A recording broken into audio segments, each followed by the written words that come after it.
Hello everyone, कैसे हैं आप। उम्मीद है आप सब ठीक होंगे।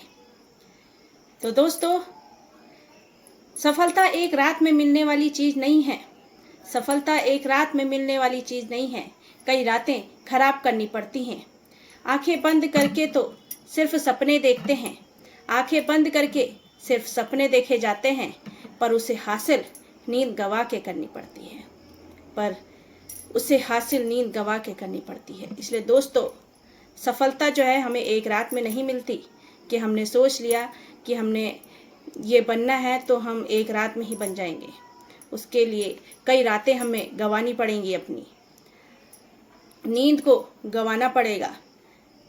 हर सफलता कुछ त्याग मांगती है और वही त्याग हमें उपहार स्वरूप एक सक्सेस के रूप में मिल पाता है।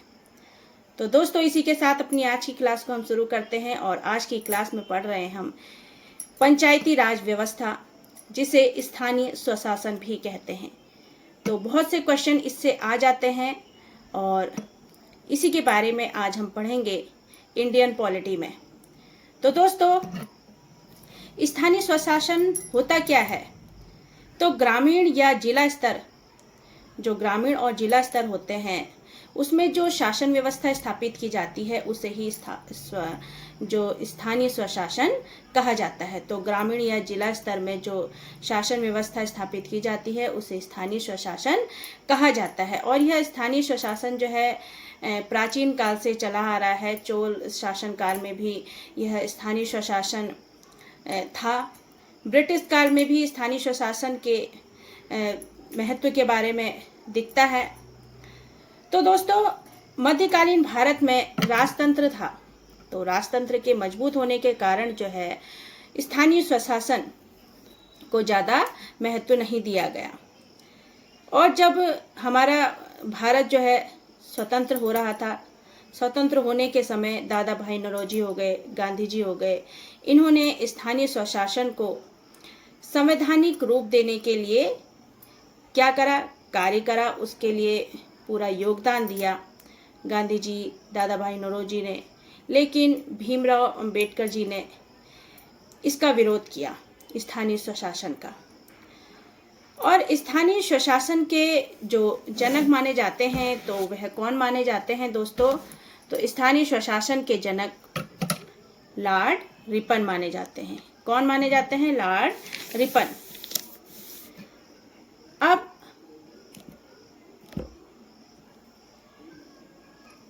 इन्होंने 1882 में क्या करा था? 1882 में स्थानीय स्वशासन को लागू करने का क्या किया? प्रयास किया।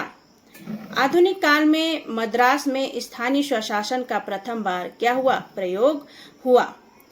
अब जो संविधान के नीति निर्देशक तत्व हैं, तो पंचायती राज व्यवस्था या स्थानीय स्वशासन कह लीजिए, तो वह उसी का एक क्या है? भाग है, एक पार्ट है। डीपीएसपी का पार्ट है स्थानीय स्वशासन। तो इसके अंतर्गत क्या है? डीपीएसपी के अंतर्गत, तो डीपीएसपी के अंतर्गत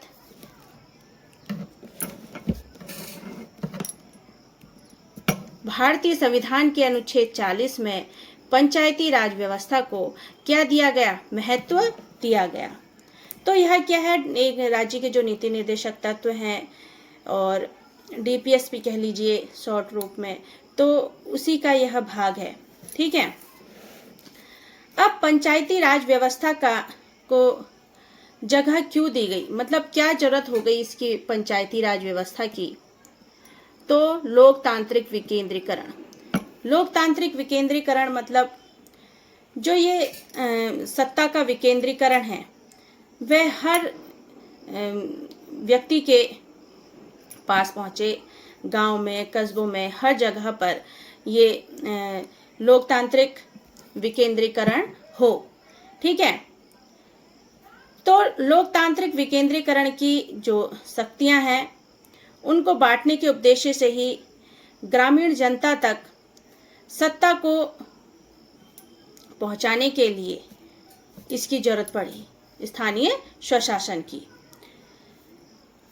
और उन ग्रामीण लोगों को भी क्या मिले, सत्ता में भागीदारी मिले, तो वह भी अपना कुछ उसमें क्या करें, कार्य करें। जो क्या होती है, एक शासन व्यवस्था होती है, जैसे कि स्थानीय स्वशासन में पंचायतें होती हैं, तो वहाँ पर भी जो सरपंच होते हैं, तो सरपंच के साथ और भी जो पंच मिले होते हैं, तो वह भी गांव के जो भी मामले होते हैं उनका निपटारा करते हैं।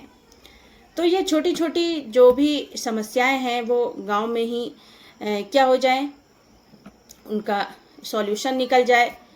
दूसरा, कोई भी सरकार के द्वारा जो योजनाएं चालू की गई हैं, लागू की गई हैं, तो उन योजनाओं को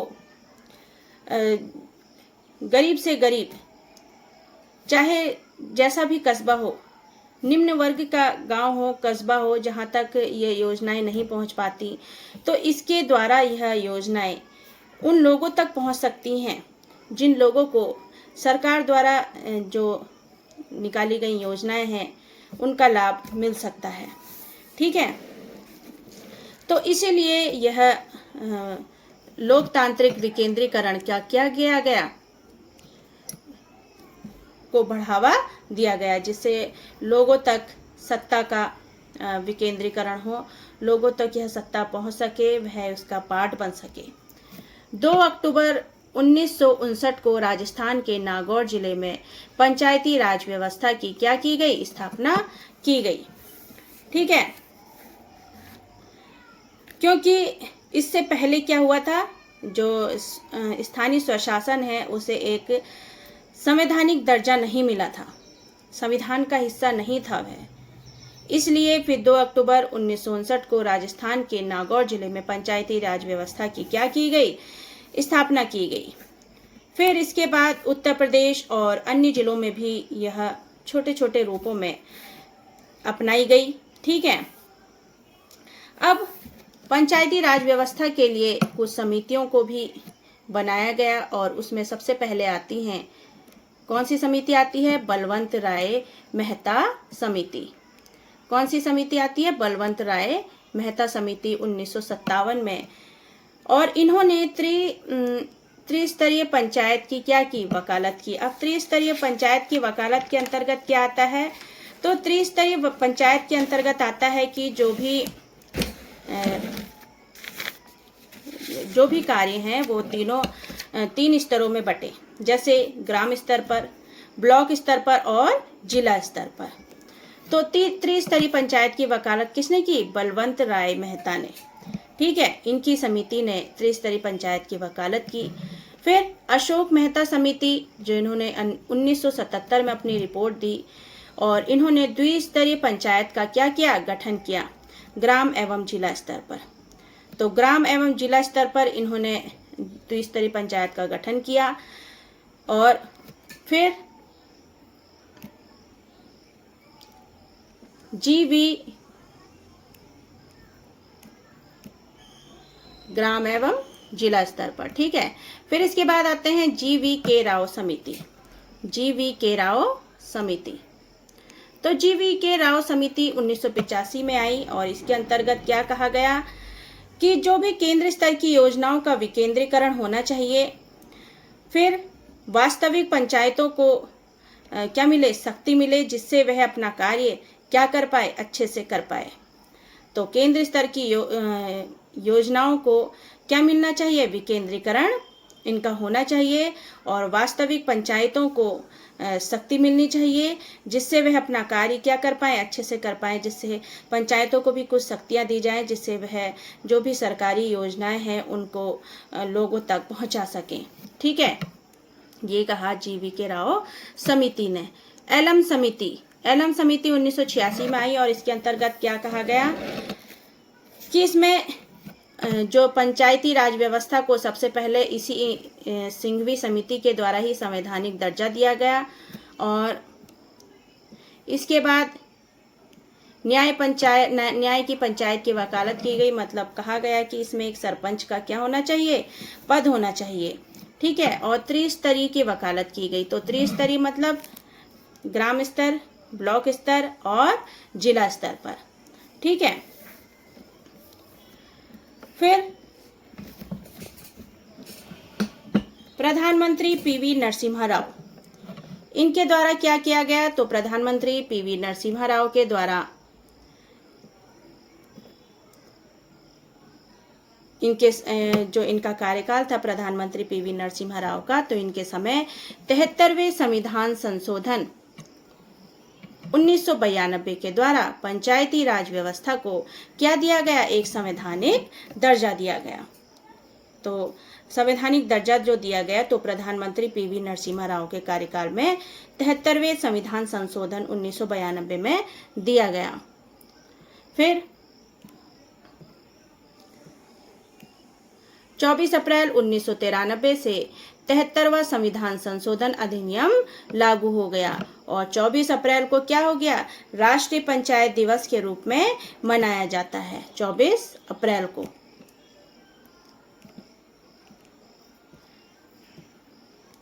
फिर इसके बाद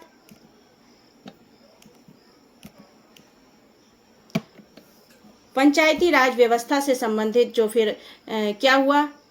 संविधान में भाग 9, अनुसूची 11 और अनुच्छेद 243 से 243 ओ को जोड़ा गया। तो भाग 9 अनुसूची 11 के तहत 29 कार्यों को जोड़ा गया। ठीक है, 29 कार्य कौन कौन से होते हैं? तो वो कृषि से, सिंचाई से, पशुपालन से, सामाजिक सुरक्षा से, सड़क आदि के निर्माण से। तो ये कार्य किसके अंतर्गत जोड़े गए? अनुसूची 11 के अंतर्गत जोड़े गए। अब त्रिस्तरीय व्यवस्था को इसमें क्या करा गया? जोड़ा गया। वर्तमान में त्रिस्तरीय पंचायती राज व्यवस्था को जोड़ा गया और जो सीटों का आरक्षण किया गया वो महिलाओं के लिए 1/3 किया गया। फिर बढ़ाकर क्या कर दिया गया? बिहार में महिलाओं के लिए सीटों की संख्या 1/3 से बढ़ाकर 1/2 कर दी। ठीक है, फिर SC ST के लिए जो जनसंख्या के अनुपात के अनुसार सीटें निर्धारित की गई। तो जनसंख्या के अनुपात पर ये SC ST की जो सीटें हैं वो निर्धारित की गई।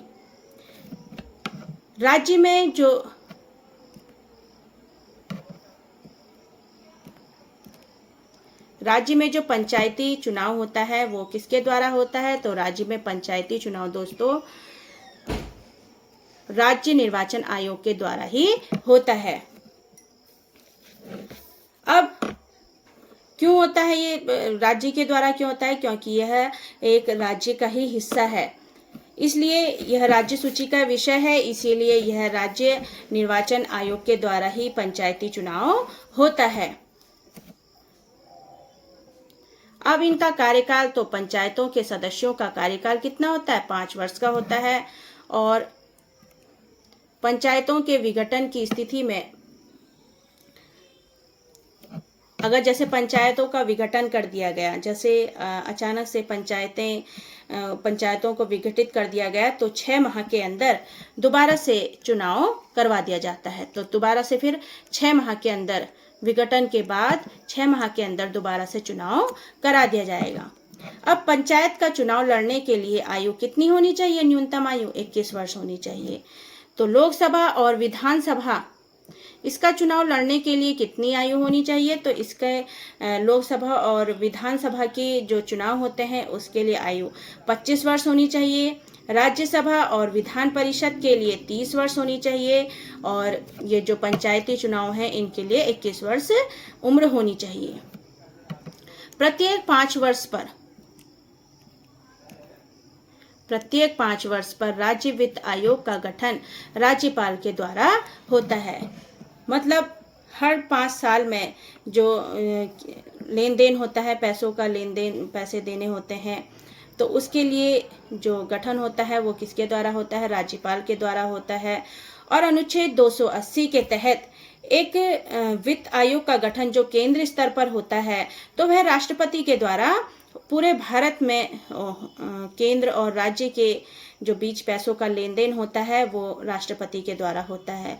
लेकिन राज्य वित्त आयोग का गठन उसके लिए पंचायतों के लिए राज्यपाल के द्वारा होता है। ठीक है, अब पंचायतों की संरचना की बात कर लेते हैं। तो पंचायतों की संरचना के अंतर्गत क्या क्या आता है? तो पंचायतों की संरचना में ग्राम पंचायत, जिसका हेड होता है मुखिया। ग्राम पंचायत में मुखिया का चुनाव प्रत्यक्ष रूप से किया जाता है। फिर ग्राम स्तर पर सरकार द्वारा बनाई गई योजनाओं को लाभार्थियों तक पहुंचाना इनका कार्य होता है तथा ऐसे लाभार्थियों की पहचान करना जिन्हें उन योजनाओं की आवश्यकता है। ग्राम स्तर का जो प्रमुख पद होता है वो सरपंच का होता है, जो कचहरी के कार्यों को भी देखते हैं और फौजदारी एवं दीवानी मामलों को भी देखते हैं। और ग्राम स्तर में सिर्फ 10,000 तक के ही मामले देखे जाते हैं। तो कचहरी के जो कार्य होते हैं वो भी देखते हैं सरपंच, और फौजदारी एवं दीवानी मामलों, फौजदारी में जैसे सजा से संबंधित और दीवानी में जैसे पैसे लिए जाते हैं दंड के रूप में, तो वो मामले भी देखे जाते हैं। लेकिन 10,000 रुपये तक के मामले ही देखे जाते हैं। ठीक है। फिर पंचायत समिति।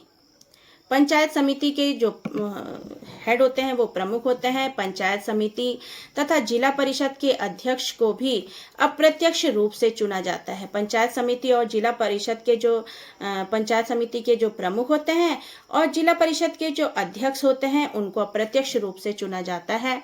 ठीक है।